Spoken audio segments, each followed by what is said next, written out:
I can't imagine what you would hold against me, Roy. I won't say roll tide. Okay. I did it. That's where my mother grew up. So. But thank you, Roy, for the introduction. And Representative Castor, thank you for your service and your support of troops and veterans in this area. Also, thank you for serving on the USO caucus.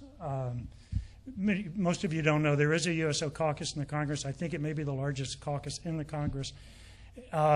We don't ask the members to do much. We tell them where troops are going. We let them know about National Guard deployments and coming home. And we ask them to remind their constituents that troops and families deserve their support from the American people in times of war and in times of peace. And the Congresswoman has done that. Thank you, ma'am, for your service. Thanks for all you do for this area. We know how important the little things are. After all, it's what we deliver at more than 160 locations around the world every day. We are a friendly island in what is often a confusing sea. That's the USO, and I'm proud to represent the USO here. We have that friendly island here today. This day room isn't the largest USO center you're ever going to see, but its impact is going to be profound. Every day, as our wounded, ill, and injured troops and veterans go about their recovery process, this will be a place to rest. This will be a place to reflect about and plan for the future. It's what we do every single day. We know through our Operation Enduring Care programs that these amazing men and women and their families and their caregivers need some place away from the hospital room, away from rehabilitation facilities, a place where they can feel like they're at home. And this bright, comforting, welcoming place is that. It lifts their spirits. We know that healing is about the body and the spirit, and we know about lifting spirits. I'll be honest with you, this is an experiment for us.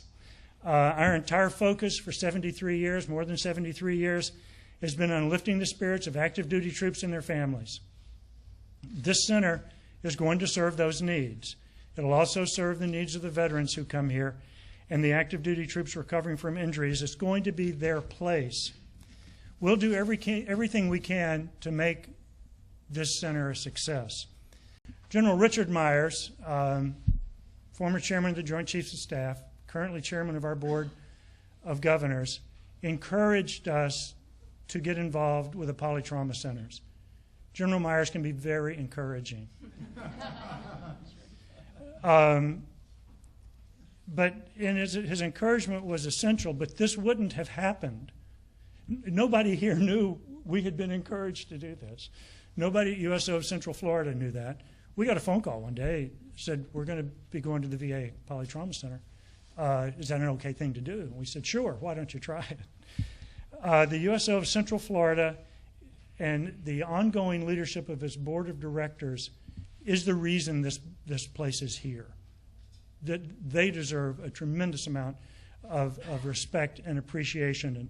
And Mo Moyer chairs the board. Thank you, Mo, for everything you do. Thank you, your board, for your activities.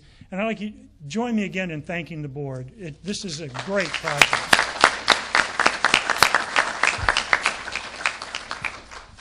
I'm looking around for our logo. You'll see it later.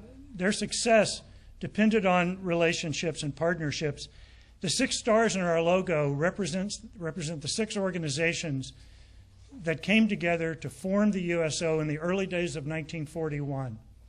Since that day, we have existed because of partnership, because of collaboration. Collaboration is a core value at the USO, and our partners in this effort are really special. So thank you, Nick Peters and the Armed Forces Family Foundation, for your help that made this dream a reality. And Kathleen Fogarty, the director of this hospital, this is our first venture with the VA. I expect it won't be our last. Thank you for the unfunded mandate. I came in as a political appointee, so I was welcomed with open arms. And I knew from the first day I was a temporary hire. But we had a great team. Jesse Brown brought me in, and we had a great team there, and I got to see the VA up close. This doesn't surprise me.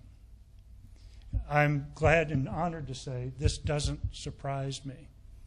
There are a lot of knuckleheads who will tell you different, but the kind of vision shown here is the kind of vision and the kind of leadership I came to expect and admire from VA leaders around the country. So thank you for what you do to uphold that great tradition. So I'd like to thank you all for being here on this special day, because each of you is a part of this experiment. You're in this with us.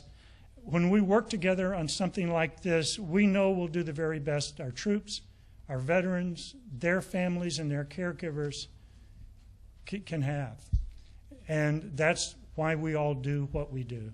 So thank you all again for allowing me to come here.